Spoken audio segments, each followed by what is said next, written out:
Jamestown is the oldest district in Ghana's capital Accra. It lies directly east of the Korle Lagoon and is home to many historical edifices. It is also the best place to experience remnants of colonial rule. Fort James gave its name to the Jamestown neighborhood in Accra. Jamestown's long and episodic history has left many monuments and architectural masterpieces.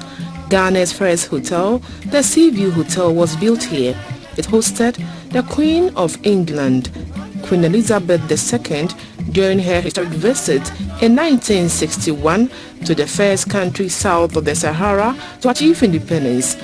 But there are more Ghanaian landmarks in this part of town. They include the Osha Fort, one of the oldest in Ghana, as well as a lighthouse, the main fishing harbour of Jamestown, and James Fort Prison. James Fort reminds us of our history and our past. It was built by the Royal African Company of England as a trading post for both gold and slaves in 1673. It was the smallest of the three forts and was built about 1.5 miles from the Dutch fort. It stood in a village called Soko, owned by the Jumaku and Adanse clans. After building the fort, King James of England the first asked them to name the fort after him. So they named the fort James Fort Prison, which originally was the name King James. So hence the name Jamestown. So we got the name Jamestown from this fort.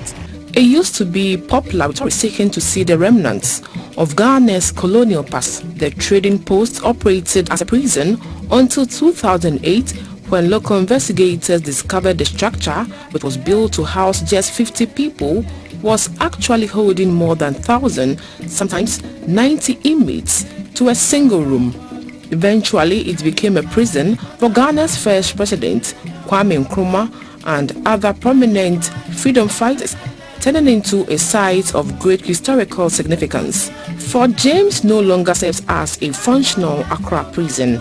8 historic spaces now feature exhibitions and performances during the annual Chalewate Street Art Festival, which challenges both artists and community-based audiences to connect through art.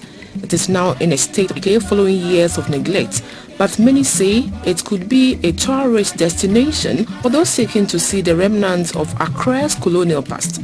The country is hoping to rake in billions from tourism, but for tourists to come, these attractions must be properly maintained. Too many, government has to step in to see the collapsing forts, which can be a source of revenue for both the government and the inhabitants of this town.